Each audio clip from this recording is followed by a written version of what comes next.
Hello, ladies and gentlemen. We are back with the Mid-South Wrestling Center podcast, episode 10.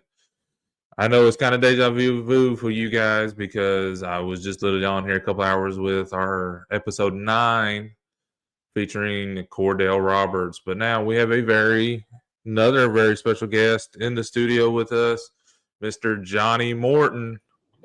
Johnny Morton, we are live. Good afternoon. Good afternoon. That's right, man. You said a special guest, the one-man entourage, Juicy Johnny Morton is here. Brother, it's a pleasure. Thank you so much for having me on.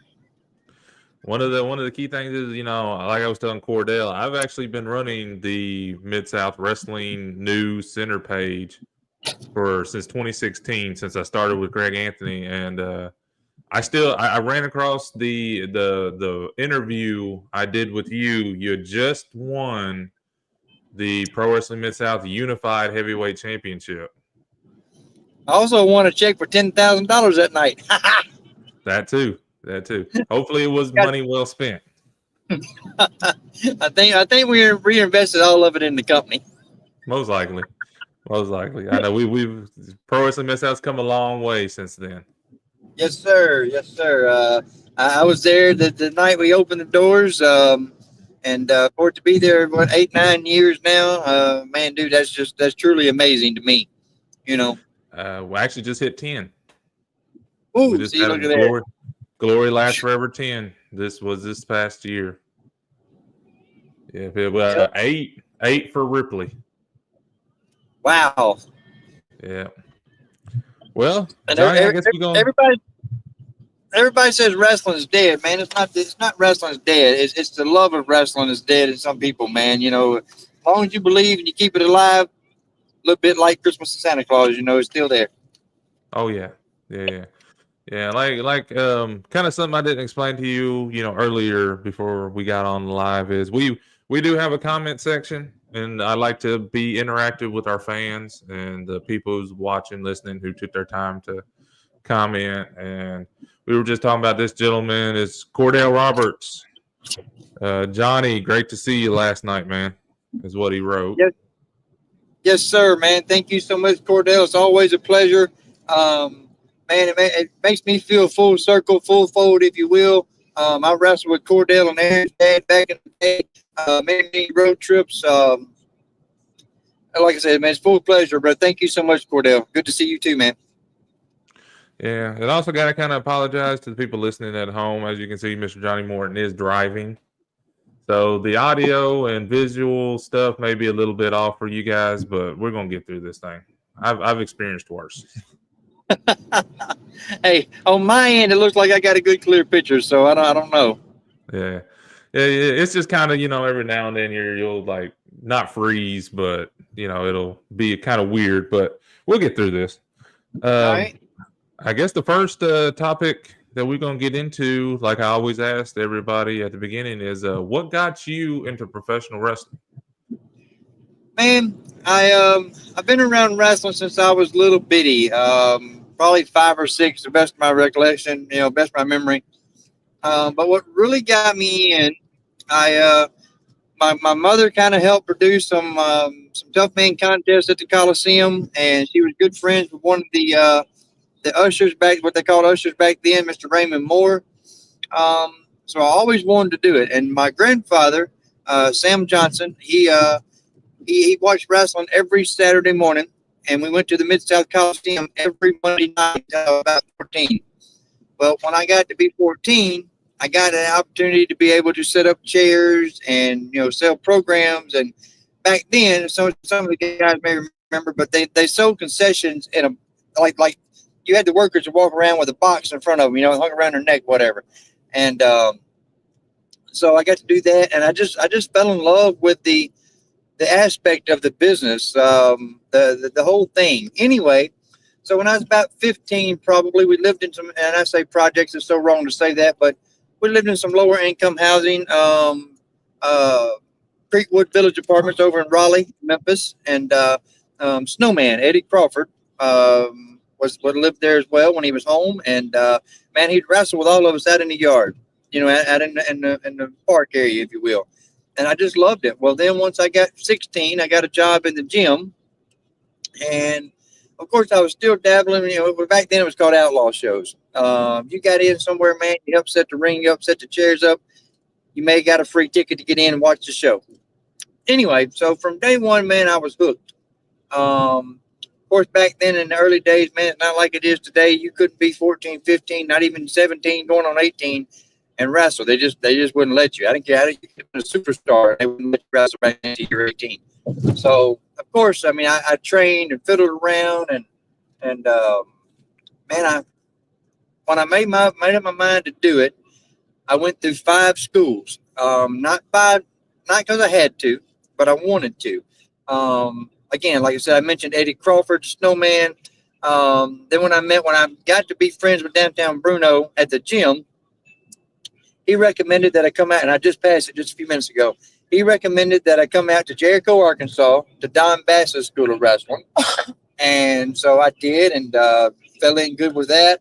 I stayed, and really, I mean, I went through more than just one class. I was at Donnie's for a couple of years, but I remained good friends, not best friends by no means, but really good friends with Don Bass until the day he passed.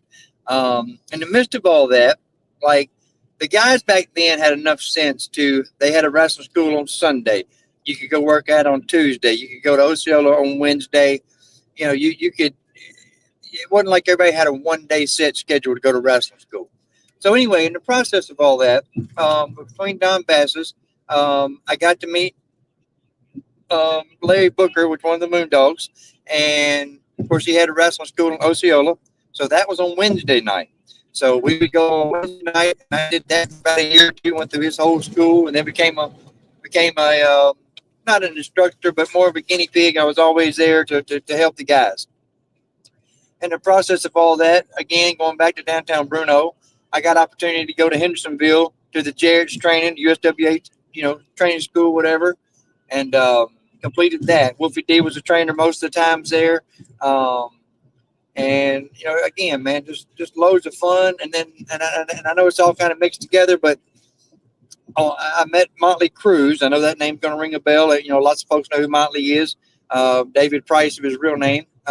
Anyway, he had a school out in Fraser on the flip side of Memphis there on 51. And on Sundays, bro, you went at noon and you trained until the last guy had to leave. So many Sundays, man, if we didn't have house shows booked, I trained and worked out for 6-7 hours every Sunday. But the guys today, man, is so funny, and I tell this to everybody, it's no secret, and you may have witnessed yourself. When I come into a building and I get in that ring, most of the guys do not want to do a workout session. They don't want to do the Motley Cruz bump drills. They don't want to do the rolls. They don't want to do none of that. They just want to get in there and do spots, and that's not, to me, that's not training. It's just not. But even today, 30 years later, and I am 8 months out of shoulder surgery, I'm just now getting my wheels wet again. I can get in there and roll. I haven't really taken a lot of bumps. I'm still a little gun shy on that. But, so in a perfect circle, man, if you ask me what got me into the business, just the love of the wrestling business itself. Okay. All right then. And you covered the next 2 topics kind of. One topic was your history with Don Bass. You kind of covered that a little bit. But Downtown Bruno, we had just talked about this before we went live. He holds a distinction with you. He gave you your wrestling name in the USWA. He did. And for 15 years, I didn't know where he come up with the name. I didn't know where it come from. I had no clue. But Bruno come to me one Saturday morning. Matter of fact, the very first Saturday morning that I did Memphis TV. And let me pause right there. Most guys today or yesterday only ever want to wrestle for WWF or WWE now or TNA or Ring of Honor or AEW. Okay? But when I was growing up, there was only one wrestling town in around the area, and that was Memphis. So I wanted to wrestle at the Mid-South Coliseum, and I wanted to wrestle on Memphis TV.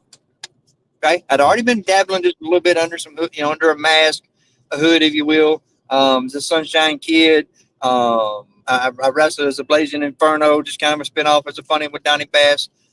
Anyway, so my first time on TV, Bruno comes to me and he says, out of the blue, he says, "Man, your name's gonna be Ripley Prim this morning." Dude, I was 20, you know, 19, 20 years old, whatever, and I just wanted to wrestle, and I had made it to the studio of Channel 5. Yeah. I didn't care what they called me. It didn't matter. But Ripley Prim was a name that stuck, and this is 2025. That was in 95. 30 years later, there's still people today that call me Ripley. Hmm. Even like last night, and I'm just kind of going backwards, but last night on the headset, Neil said, he kept calling me Ripley, and Joey Gross said, "Who's Ripley?" And Neil said, "Well," he said, "it makes me feel kind of funny to even call him Johnny." I mean, for I'm jumping around a little bit, but I actually had my hotel rooms and write me checks in the name of Ripley because All on that right. TV screen they thought my name was Ripley. Yeah. Yep. Yep. But Yeah. dude, I you talk about that, I can't give him.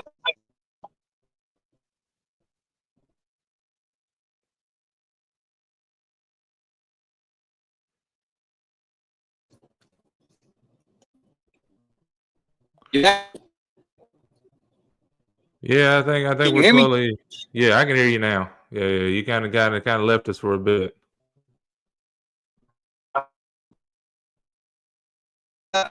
Coming up before I get to 135 songs. Can't give you know.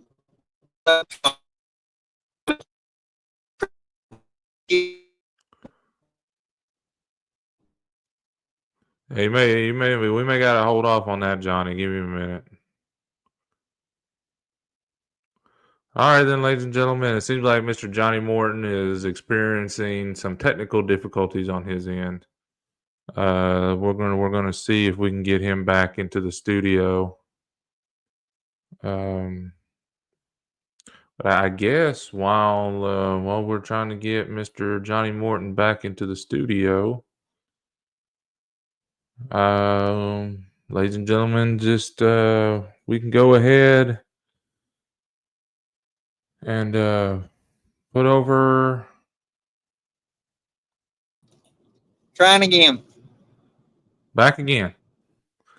All right. Anyway, I don't know what you called or didn't catch, but I love Downtown Bruno, man. If it wasn't for Downtown Bruno, it wouldn't be no Johnny Morton. Wouldn't have never been a Ripley Prim.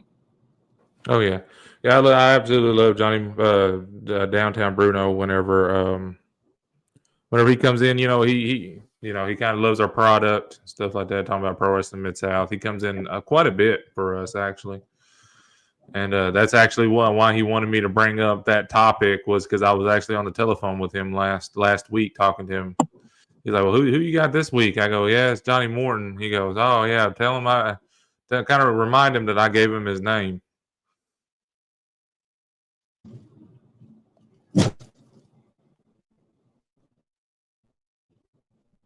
All right, okay. Still kind of having problems.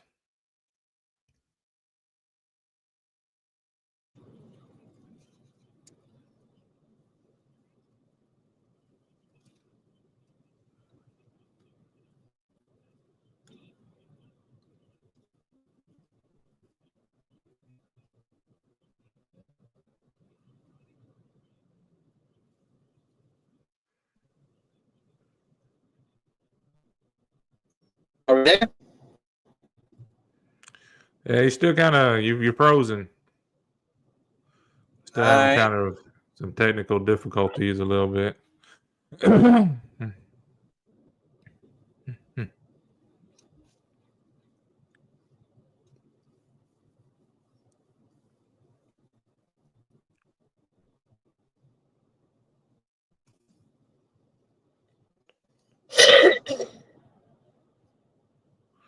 You still hear me, Johnny?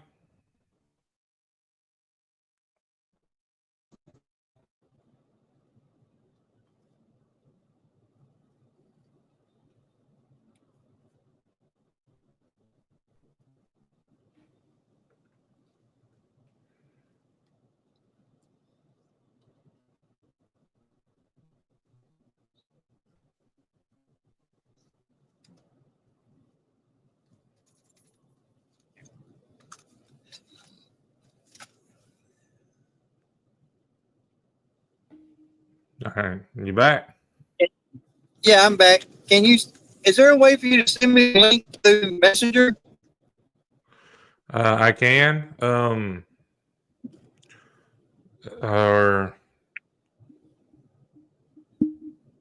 I mean, The I don't reason I know if asked you. that, the reason I asked that, the phone that I'm using has my Yahoo Mail on it. My new phone doesn't have my Yahoo Mail on it, so I had to use the old phone with a hotspot to be able to do this. So, but if you Okay, send so it through you just. Messenger, if you send it through Messenger, I can connect on my real phone. Yeah, I got you. Let me try and get this sent over to you real quick. Yeah.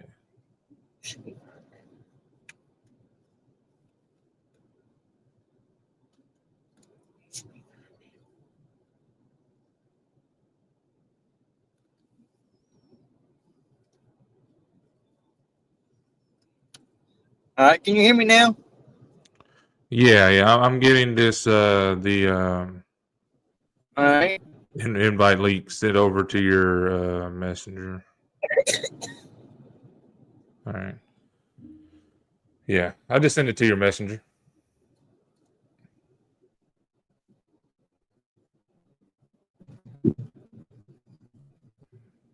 Yeah, I'll go ahead and kick you out of the studio, and then I'll bring you back in. All right. Or if you want to go ahead and just shut this part off and then do it on the other phone.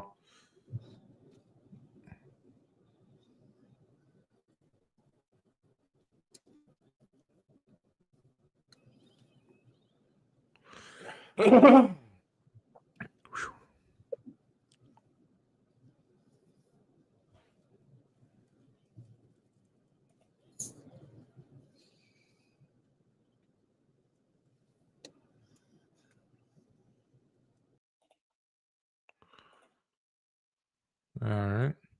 Well, ladies and gentlemen, like I said, it seems like Mr. Johnny Morton, and of course, he's a very busy man in the professional wrestling world right now, and he's always traveling around. So I do understand that he's uh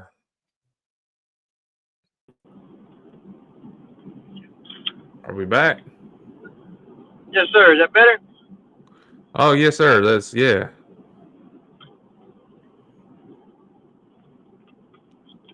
All right, there we go.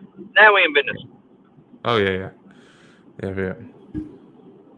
Well, like I was telling the people listening at home is you're a very busy man. You're traveling around a lot, stuff like that. So we all understand you're gonna have technical difficulties. You can never just stay in one spot. Man, if I didn't have life on the road, my life would be very, very different and dull. And I don't mean that at home with the family and nothing like that. I just mean professional. Yeah. So we talked about your history with downtown Bruno. You mentioned a little bit about your history with Don Bass. Um, you had Ripley Prim for a long time. About how long did you keep that name up for? I mean, I wrestled under that moniker for about 5 years, give or take. Because even after Motley Cruz and Tommy Lane and Ricky Morton give me the name Johnny Morton, I still took bookings as Ripley Prim for a while. But then the promoters and everybody understood, that Ripley Prim was a jobber. And I don't mean that by no means, or in today's world, enhancement talent. But anyway, so when they give me the Morton name, man, of course I had long blonde hair. I was skinny, and they all said I worked a little bit like Ricky Morton, as far as the baby facing and the selling and the connecting with the people. So that's where the Morton name came from. Okay. And I say blessed. I mean, I don't know if it's fortunate or what, but a lot of folks don't know this either. And I mean, and it's a unkayfabe world today, so we're gonna get into that. But my first name Johnny came from my great granddad. His name was Johnny Johnson. My great uncle. His name was Johnny Ray Johnson. And then I had another great uncle by marriage. His name was Johnny Austin. So I didn't just wake up one day and go, I think I'll be a Johnny. When they said, hey, put a name with the last name, Johnny Morton fit. And, brother, for 25 years or whatever it's been, that's what it's been, you know. Wow. So, Okay. Cool deal. Cool deal. Well, I guess we're but going like to. But like I said earlier, even last night, anytime I'm with Derek or anybody, a lot of my old friends still call me Ripley. Ripley, what's up, Rip? You know, Yeah. poker face yesterday. The whole time there, Rip. And last night, like I said, Neil on the headset kept saying Ripley and Joey Crow. They went in now.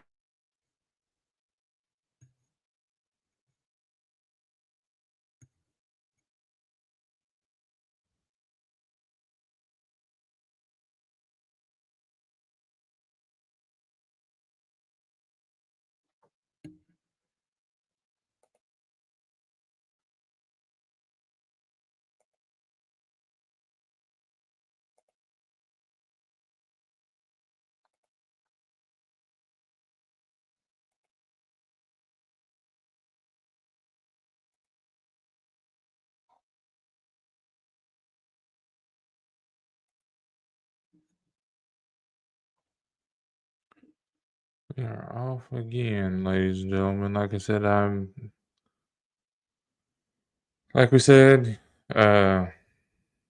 what we may end up having to do is possibly reschedule this episode for a later time whenever Johnny Morton isn't so busy. I will speak to Johnny about that if we can get him back on. Uh, like I said, I'd like to apologize to all the fans and people who are listening or wanting to tune in or are tuning in live.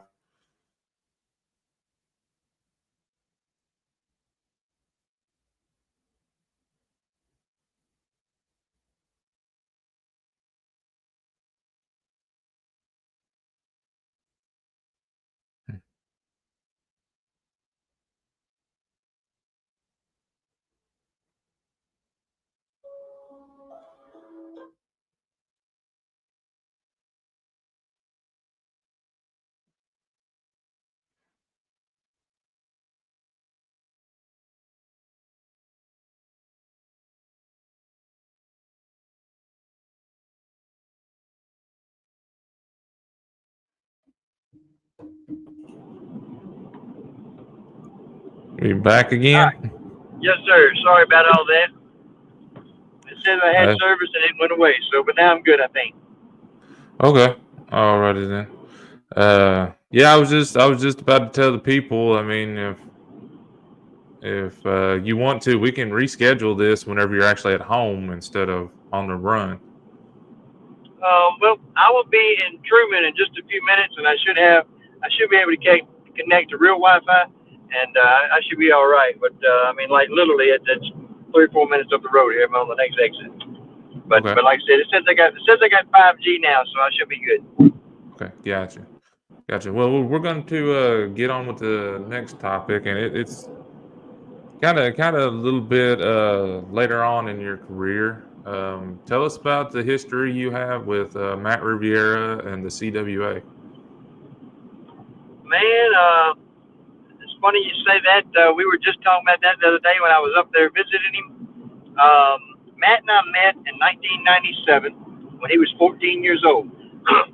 I was wrestling that night against Tiger Tretch Phillips Jr., whose father was a treacherous Tretch Phillips here in the Memphis area. And anyway, Matt was on the front row.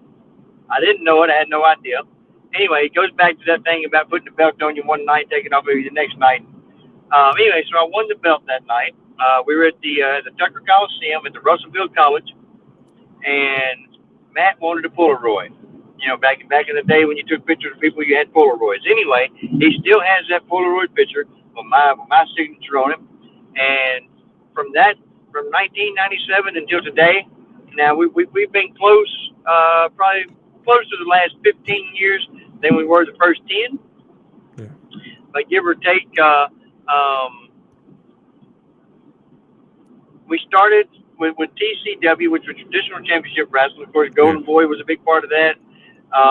And then we kind of took a small hiatus, and we come back. We come back with the CWA Wrestle Raise stuff. And if I'm not mistaken, man, I'm trying to do the math in my head. We did about 6 or 7 shows, so we raised and donated $50,000 or $60,000 to families in need.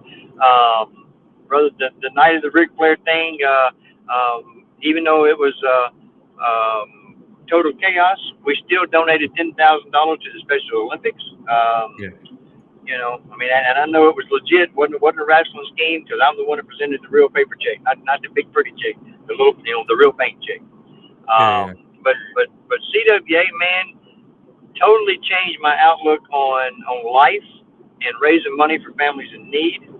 A couple of the events we did, one of them, of course, it was CWA Wrestle Raise, and then we did the little girl, Abby McKenzie, out of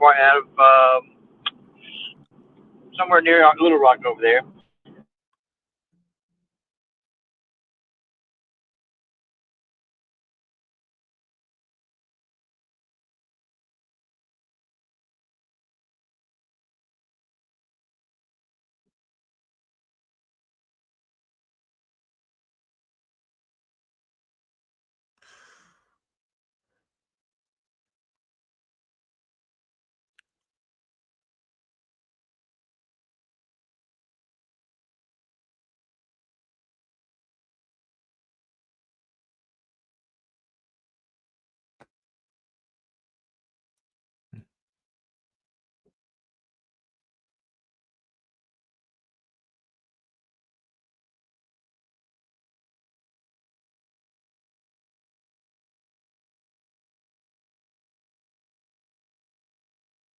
I'd like to apologize to all the fans.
Are we back?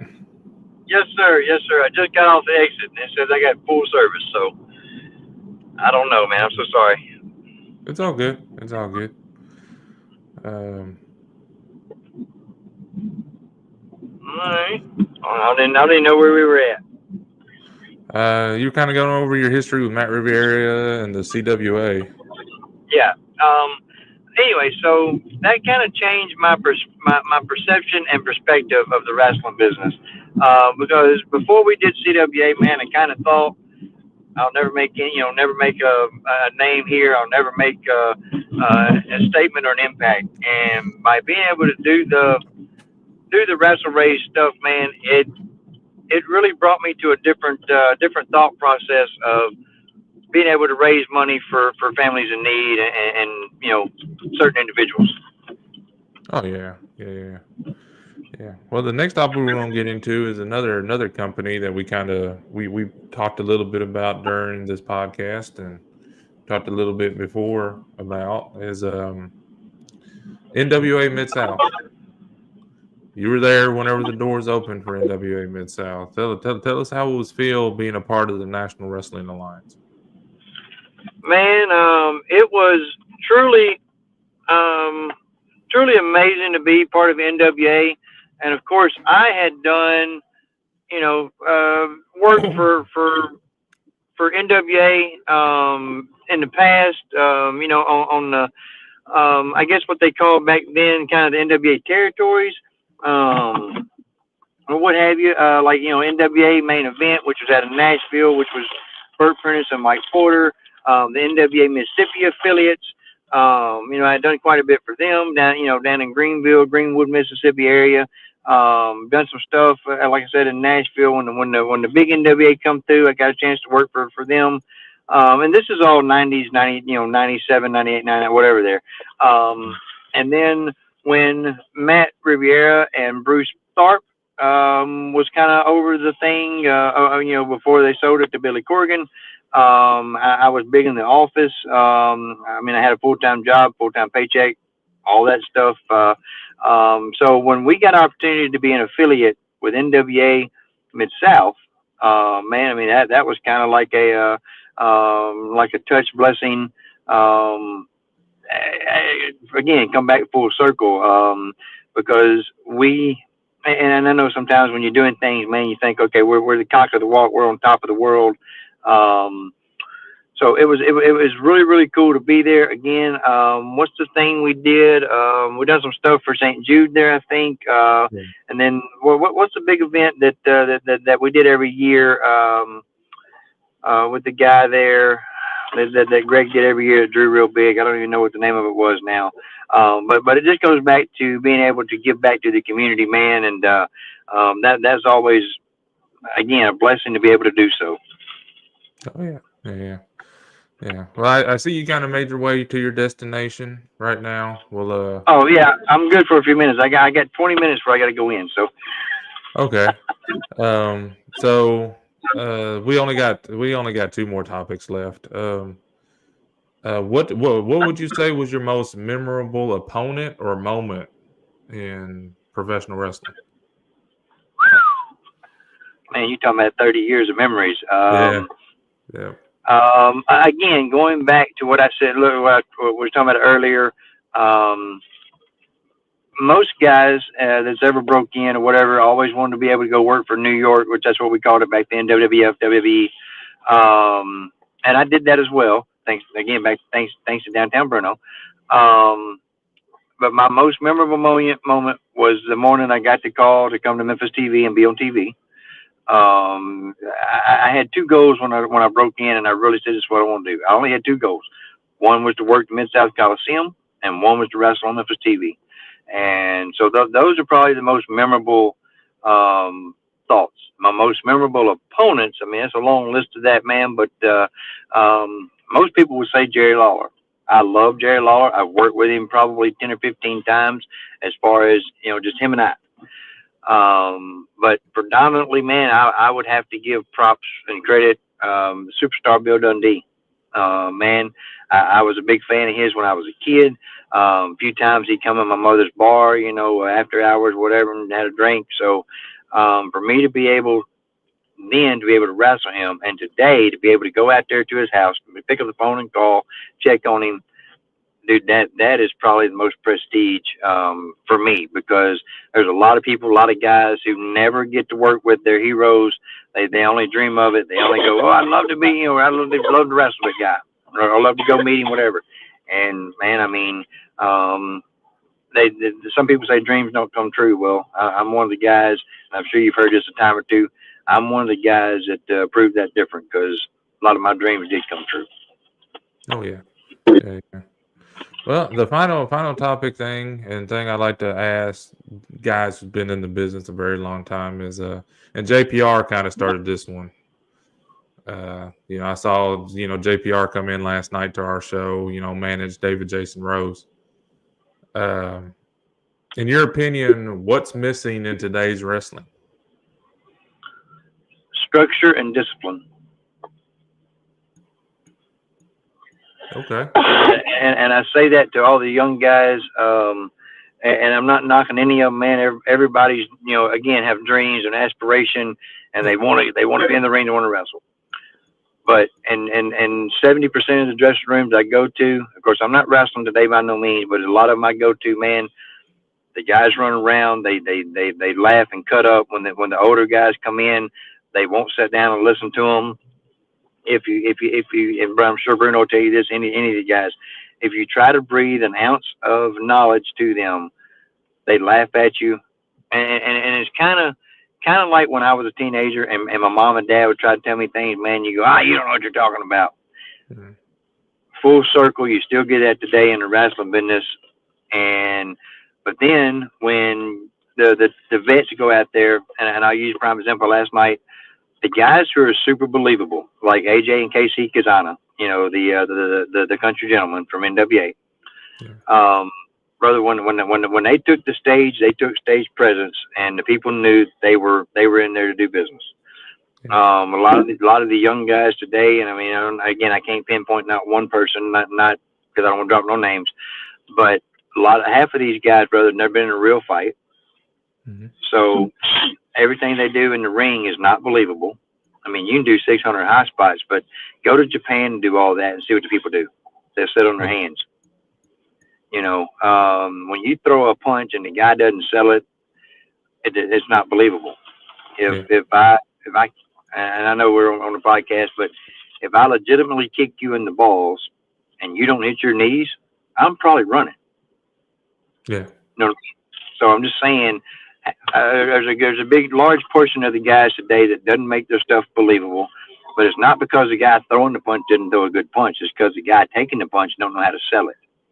Yeah. You know what I mean? But it's not the individual's fault. A lot of that comes from the training schools, because they watch WWE, they watch AEW, they watch the Ring of Honor, TNA.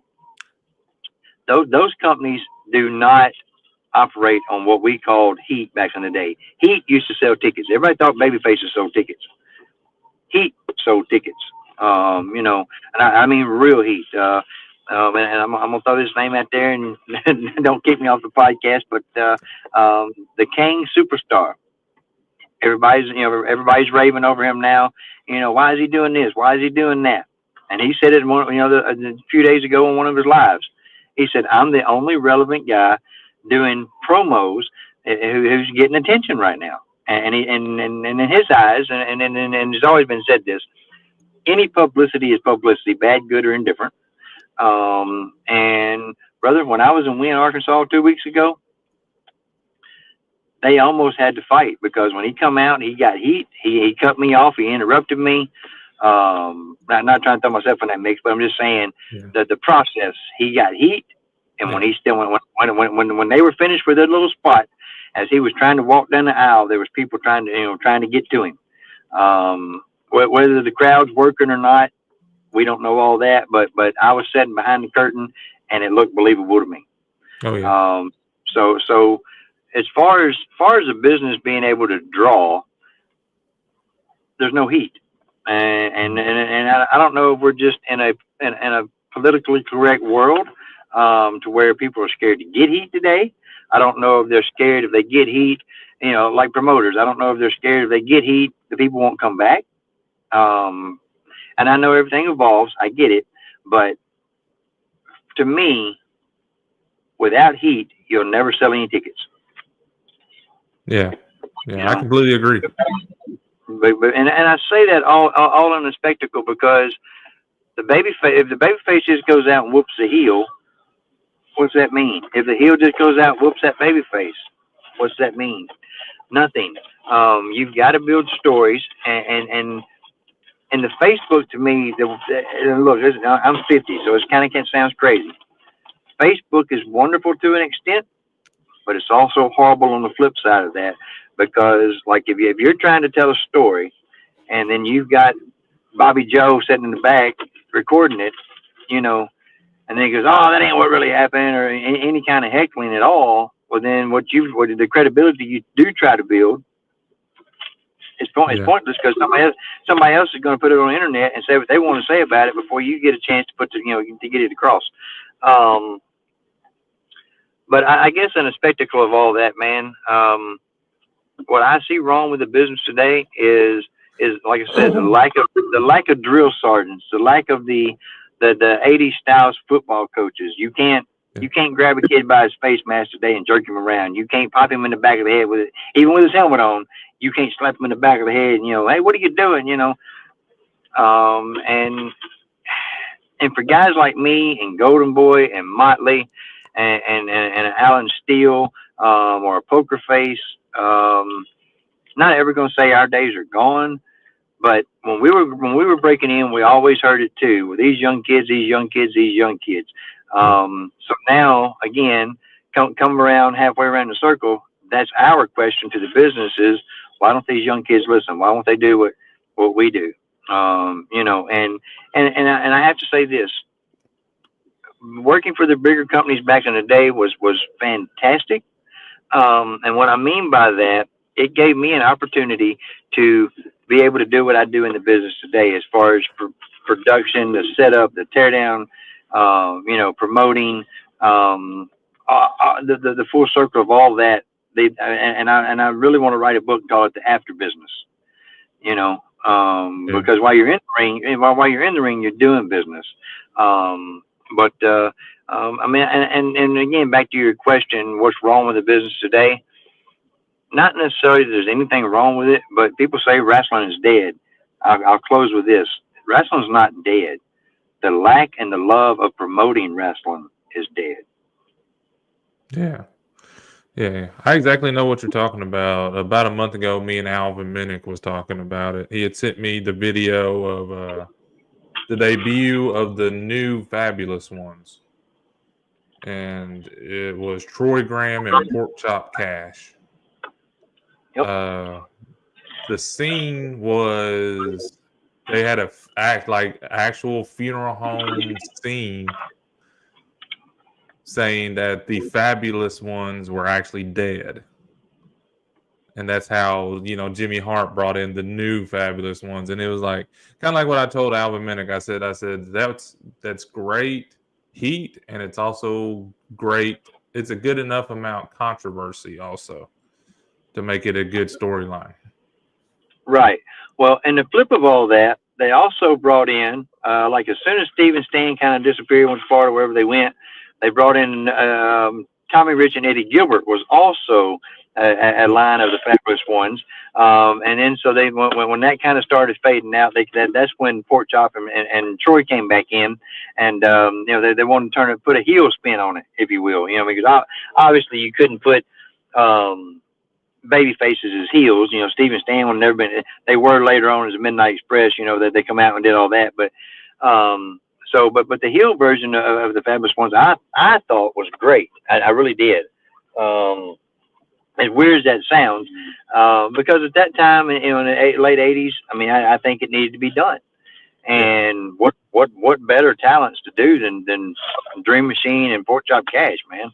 I mean, with Jimmy Hart as the manager. I mean, dude, that was money. Just looking at the picture, that was money. Oh, yeah. Well, brother, I guess we're going to wind this one up. Go ahead and tell the people what are you up to nowadays, and give some parting words, I guess. Man, what I'm up to today, like I said earlier, I don't know if the internet allowed all this to get out, but man, I'm a big part of Hub City Wrestling. Looking forward to all of our TV events and our house shows that we do there. Hub City Wrestling on Facebook. Take a look at it. Tennessee Championship Wrestling is still a big deal. They had I wasn't there last night, but in Dixon, Tennessee, we did about 100 150 people, which isn't selling out, but a lot better than it was during COVID times. And formerly up to date, check out luxuryprowomenswrestling.com. Also on Facebook, if you will. It's a all women's company that we're doing, and it's making a stake in the wrestling business. And anytime you want to come visit Johnny Morton, just take a look on my Facebook page, and I'll let you guys know where I'm going to be at. And of course, nowadays I'm doing a little bit of ring announcing. If I'm not backstage producing or doing production or whatever, I still like to take that microphone and and if you want to. If you want to get part of the freebie stuff that I do all the time, man, we always throw out T-shirts and involve the crowd. Everybody laughs at me, man, but I can't be in the ring anymore. So for me to go out and hype the crowd, throw them T-shirts out, that's my 5 minutes of glory. And man, if it works, it works. And here I am. I'm retired 5 years out of the ring, and brother, my phone rings all the time for bookings. So. With that being said, man, much love to all my family, my fans, and much respect to all of them. And thank you guys for supporting me over the years. All right, then, brother. Well, I've always, like I was telling Cordell, we always try. I got quite a few that I could do part twos with, but you're definitely probably going to be one of the part twos that we get done. Maybe we'll have a better setup next time. Yeah. The next time we'll schedule a little later in the afternoon, maybe, and I won't be on the road. Okay. Well, all right then, brother. Well, I appreciate you coming on. Thank you so much for having me, Cody. Have a good day. You do too. Bye. All right then, ladies and gentlemen, that is the conclusion of episode number 10 with Johnny Morton. We hope everybody enjoyed. I know we had some technical difficulties going on, but we hope everybody enjoyed the episode.